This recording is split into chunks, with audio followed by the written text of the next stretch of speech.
What's going on, GameLeapers? This is the Jizz, and in today's video, we're going to be revealing the 13.5 tier list based on the changes that were released on Twitter. Now, these aren't like the most official notes, but they are what is currently live on the PBE, and these will most likely hit the Rift in a few days' time. So we are basing these tier lists off those changes and who's performing well at the moment and who isn't performing well. So make sure you stick around for the whole video to know exactly which champion is in which tier. And of course, guys, if you do want to master any of the champions we mentioned in this video or in the game itself, make sure you check out the GameLeap website, GameLeap.com. Linked in the description and comment section. You guys know the drill by now. If you want to stay hard stuck and just bad, then you don't have to sign up. You can keep watching these videos and think that they matter. But let me tell you something, they don't. You can pick a champion like Annie right now who's super busted. You can pick a champion like, I don't know, like Aurelia mid lane. You can pick GP top, who's actually getting changed. You get my drift, right? Like, you might elo inflate a little bit, but you're still the same player. What are you going to do when these champions get nerfed? You're still going to be in silver. You're still going to be in gold. Sign up to the website. Watch my coaching sessions. Like, if you don't climb divisions and tiers, I'll be amazed just from watching a few of them. But yeah, get signed up. Links down below.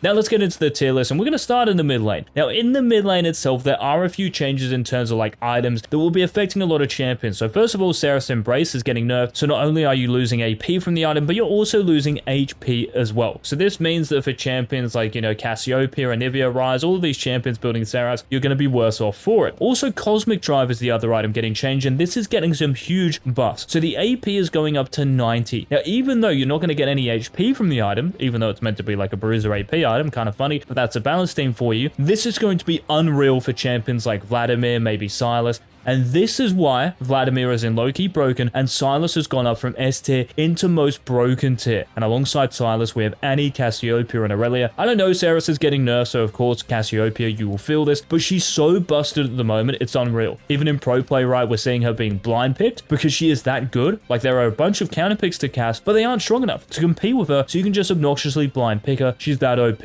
Whatever mythic you go, whether it's like Roa, Everfrost, Leandries, whatever it is, and then you follow this up with a Saras and then Gargoyle Stoneplate, just get me out. You are literally the unkillable Demon King or Queen. And of course, we still have to have Annie here. Nothing is really going to affect her next patch. She's still an amazing champion, exactly the same as Aurelia. Even though Aurelia's win rate might not be as high as the others, she's still in a very good position. Now, one champion who's receiving some really nice buffs for 13.5 is Fizz. So not only are you getting more mana refund from your actual W, so it's pretty much getting fully refunded now, the mana cost in your E is going down. Finally. Now, is this going to mean that for Fizz, you can actually build Rocket Belt or Night Harvester? We'll have to wait and see, right? Maybe it is. If it is, I honestly think he might even be one of the most broken champions, because this has been what Fizz mains have been wanting for so long, to be able to actually go an assassin mythic item. So these buffs look really juicy for Fizz, and that's why he's gone up to S tier. Now, other champions who have been affected in 13.5, we have Aurelian Soul, who's moving down to A tier because your health growth and armor growth are both getting reduced, and your Q's burst AP ratio is also getting reduced. So in the mid to late game, you're not going to be one-shotting people as much. I think these are decent nerfs to Aurelian Soul, and these will mean he will not be as good, so that's why he's moving down a couple of tiers. Now, we also have GP, who's gone all the way down to C tier. Even though GP, you're probably playing him in the top lane for the most part, your passive base damage getting reduced by this much, especially later on in a game, is big, but also in the early game, your E's recharge timer is going to be 18 seconds flat, and guess what? The number of barrels you have are now displayed for all players on your HP bar. So your enemy, so your opponent can actually see how many barrels you have. That is the biggest cuck in the world. And mid lane, because it should be anyway, like harder for GP to get out of, this is why he's going down a tier. Now, also in the mid lane, we have Azir, and Azir has his own tier in this video because he is just going to be trash, I think anyway. I think the changes that they're doing to him, where they're giving you like pretty much no mana in the early game, pretty much like the essence of the changes of these, where your early game is weaker, but the funny thing is, and your late game might be stronger, but the funny thing is, to get to the late game, you need a good early game. Azir needed that bully lane phase to actually be able to play the game, and even when he did, your win rate was still like 45%. I think it will probably be even lower. Now, of course, like in the majority of elos, right, I say this now and it might like kind of contradict what I just said, but yes, like the longer the game goes, Azir will become more powerful, and yeah, in the majority of elos, games do go longer, right? So maybe you will get access to these changes, right? But they just don't look good because your laning phase is going to be a lot worse because of them. Then we also have Pantheon, guys, who isn't actually moving because I've kept him in A tier, and the reason for this is because even though your Q's cooldown is going down, which is really nice, even though the Q's mana cost is going down and the cast time itself, you are losing base health regeneration, and you're also losing a bit of cooldown in your E. Now, honestly, this doesn't mean too much, and the Q cooldown buffs are nice, but that's all I think they are. I don't really think anything is going to change like too much for Pantheon in the mid lane. Yes, you're still going to be a good champion, but on the whole, I actually think these buffs are just more effective for top lane Pantheon, even support lane Pantheon. And the other champion to consider here, guys, is LeBlanc. And LeBlanc is in low-key broken because your Q is now going to deal bonus damage to minions, depending on the actual level in the game you are. And it's also going to refund 100% of your mana cost if you last hit that target, and also 30% of its cooldown if you last hit it as well. Now, your ultimate and your Q, so your RQ, this will do exactly the same thing. This is amazing for LeBlanc. Like, the fact you could actually now, CS minions and last hit them with your Q without any real side effects is great because you're getting all that mana back, right? This is really going to help not only your CSing, of course, but also your wave clear. You can use this a bit more often. We might even see this, being max first instead of your W. But whether you max this first or second, and it kind of depends on the matchup as well. So you probably want to be maxing Q when you know you can never jump into the enemy champion, like a Vex, for example. But anyway, regardless of the actual matchup, these are really nice buffs for LeBlanc, and that's why she's in low-key broken. And in the mid lane as well, guys, we have Qiyana. And Qiyana mains at the moment, they're really struggling, right? Ever since Riot really nerfed like the damage in your passive, she's kind of been trash. And what you really need is maybe a bit of HP, maybe a bit of mana, maybe even a revert on your passive. But what they gave you instead is Q-based damage and increase at later ranks. And they give you a reduction in terms of cooldown in your E by 1 second. Is this really going to help? Like, it makes your early game better for sure because there's base damage, there's an increase there. But are you going to hit hard enough? No. I don't think so. Maybe this will really change Qiyana mains. I'd love to know what you think of these buffs in the comment section. And in the jungle as well, guys, like for a champion like Qiyana, again, I just think you're much better off playing her in another role. You might be able to make her work, but yeah, there are much better champions to pick. Apart from that, guys, like that's all that's really changing in the jungle. Again, something like Sylas or someone who can make use of Cosmic Drive might really benefit here. But for the most part, everything else is really staying the same. Just don't play Azir. Now, the final champion to discuss here, guys, this is Zed. And for Zed, just like Pantheon, you are staying in A tier. Now, I know that whenever Zed gets buffed, people are going to freak out, but there isn't really too much reason, I don't think, to freak out, unless you're maybe playing in like a very popular, like kind of long game duration elo, maybe like silver or gold, because Zed's E cooldown is going down to 3 seconds of rank 5, which is kind of nuts. Now, it's not just amazing for your Shadow Slice, but also your W, right? Because your W's cooldown will get reduced each time you use your E. So this is really, really big. But the big problem for Zed will be your early game because your magic resistance is going down by 3, your base magic resist, which means if you're against mages in the mid lane, which you are probably for the most part, right, you're going to be so much more abusable. And I actually think at the moment,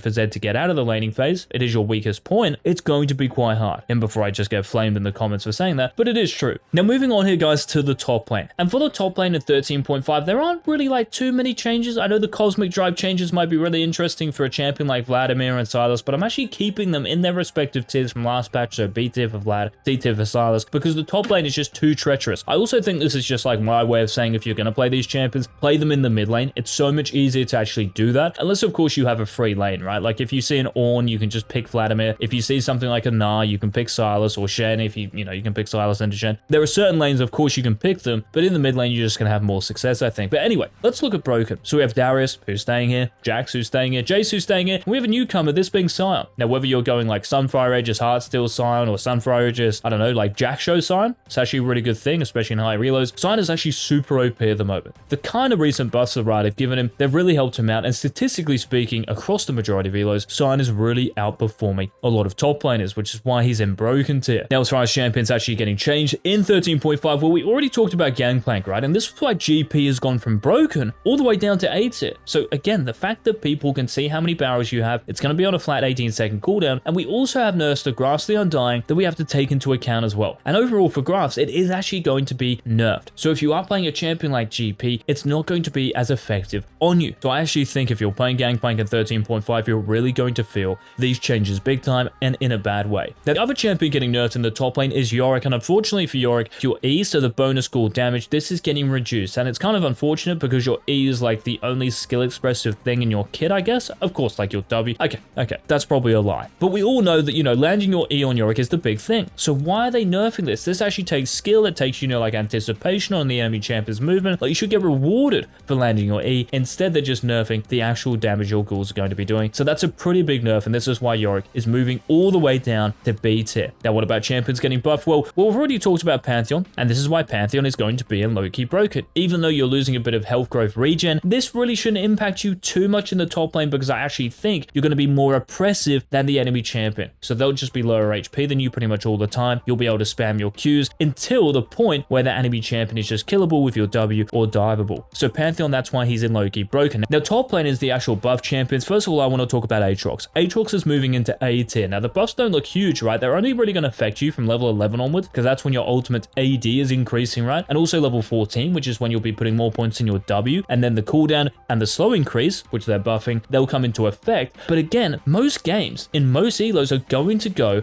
past level 14. You are going to be able to make use of these buffs. Yes, your laning phase might not be as strong as it was, right? But honestly, it's still like not that bad. And your late game getting buffed, I actually think like Aatrox might even be low-key broken. Just yeah, be very careful of picking him into a champion like Aurelia, for example. Now, the three other champions getting buffed in the top lane, and one of these is actually going to be even better in the mid lane, and I'll start with him actually. This is Tryndamere. So your health growth going up, and your attack damage growth going up. In the mid lane, I actually just think it's easier to make Tryndamere work, because there are just less oppressive champions in the top lane at the moment. You can get punished super hard for playing this champion. Yes, you will be stronger next patch, but these buffs will really come into effect like mid to late game. I think in the mid lane, not many champions can bully you in the mid lane, and once you do get to that mid to late game, your side lane, you're just going to outpush anyone, and you're way too scary for those immobile champions for the most part. For them to actually go near you, you can easily track them down and kill them. So that's why Tryndamere is actually staying in B tier for the top lane. Now the other two champions are AP champions. The first of these is Rumble. So your E's magic resistance reduction is increasing, and this is without your danger zone, by the way, from a flat 10% to 12% to 20%, and the danger zone numbers are going from a flat 20% to 24% to 40%. This is huge for Rumble. This is legit like having a free void stuff, I swear. Like the numbers look absolutely cracked, and this is why Rumble is going all the way up into low-key broken. So watch out for him in 13.5. Now another champion in low-key broken, the final one to talk about, this is Kennen, who is getting maybe even bigger buffs, maybe even the biggest buffs in this patch. So your Q's base damage is increasing at later ranks. You're maxing this first, so at level 9, you'll be getting an extra 20 damage on this. Also, the AP ratio is increasing by 10%.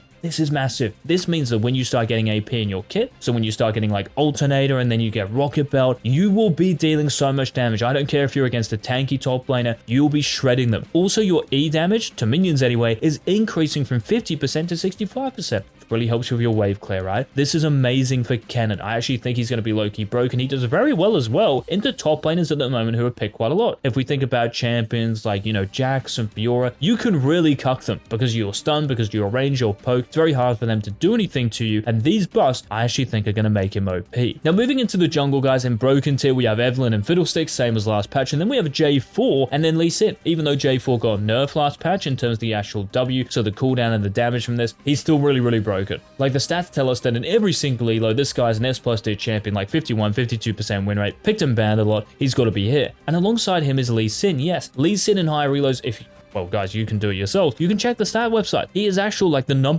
jungler in pretty much every single region in higher elos. I understand, right? If you have someone in silver, like, you know, Ben the Flower Pot Man, he's not going to be as good as someone like Canyon playing him. I understand that. But we're talking about like actually maxing out the potential on these champions in Lee Sin. Even if you're like half decent at him, you don't have to be amazing at him to make him work. That's a really big bonus because he is a very skill expressive champion and he's got to be in broken tier. Now in S tier, not much is really changing. Even though Rammus is getting nerfed, I don't think these nerfs are actually going to hit him too much, and his win rate at the moment, especially in lower elos, is close to 54%. I still think he will be very strong indeed. Apart from this, not much is actually really changing in the jungle, guys, apart from the Rammus nerfs, okay? So yes, okay, we have Zed. Honestly, pick him in the mid lane, guys. I mean, maybe at Emax Zed in the jungle might be good, but yeah, the champion at the moment is just so bad anyway. I don't think these buffs are really going to do that much to him. Now, as far as AD carries go in 13.5, some super exciting changes here, guys, especially if you play Jinx. That's why she's in broken tier. You can see here. Your attack speed is increasing. Your W's mana cost is reducing. Your W's slow is increasing, and the monster damage from your ultimate is increasing from 800 to 1200. This could be like the most annoying change in the patch, I swear. Like, no one wants to play against a champion with smite as their ultimate. It's super frustrating, right? Like, as a jungler, someone has to block it, and it's just too much to think about. I mean, it's not really. But yeah, I just don't really think this is a healthy change. But anyway, your attack speed growth increasing, and I still think, like, Jinx at the moment, even without these buffs, right, is a very good champion to pick. These are going to push her over the edge. She will be picked and banned, mark my words. Now, one champion who was in broken tier before, guys, who's moving down a couple of tiers to A tier, this is Caitlyn, because your base armor is getting reduced by 1, and your attack damage, your base attack damage, is getting reduced by 2. Now, what does this really affect? Well, it affects your early game, your laning phase, right? You're going to be less oppressive. You're not going to be able to get to those 2 item spikes with, let's say, Gale Force Infinity Edge, as often with a lead as well, right? So this is double trouble for Caitlyn, and that's why I don't think she's going to be nearly as relevant as she is right now. Now, we also have Twitch who's getting nerfed. Your AP ratio per stack is going down by 5%. Doesn't really change anything for AD Twitch, and that's why he's still in broken tier, because with the new Bork, you know, the more damage you're getting if you're a ranged champion. I think it's amazing for Twitch. That's why he's still in broken tier. Then we have Xayah, and Xayah is still, guys, remaining in broken tier despite getting nerfed to your E. So your base damage per feather is going down. This will actually affect you, and the cooldown is also increasing as well. But I still think Xayah, when you get to like Navori quick plates, also the buffs recently, so they actually just like kind of rescinded the buffs, or the nerf, sorry, they were going to give to Xayah. So to your like base attack speed and the attack speed ratio, they've rescinded these. So you're keeping all of that. I think it's really nice. And once you do get to Navori, I still think you'll be very powerful. So that's why she's remaining in broken tier. Then we have Ashe as well, guys, who's moving into low-key broken because they're buffing AD carry Ashe pretty much. So your Q's mana cost is going down to 30. That's a 20 decrease. And also the duration for your Q is going up an extra 2 seconds. That's a 50% increase. This is big. Now, even though your W's base damage is getting reduced, right, and your ultimate's cooldown is getting increased, these are really going to hit support Ashe more so than AD carry Ashe, and the Q buffs I think will be really nice and feel really good for her. So Ashe is an AD carry, watch out for her next patch. And alongside Ashe and low-key broken, we also have Lucian here. Yes, most people are still going to probably play Lucian with like a Nami, and you run first strike and you start W or something like this. But guys, actually PTA Lucian with certain supports, especially engaged supports, you still have a lot of like power here. I don't think people actually realize this. I'll probably expound on this in a future video, so make sure you hit that subscribe button so you don't miss it. Now, the last role, guys, to talk about is of course the support role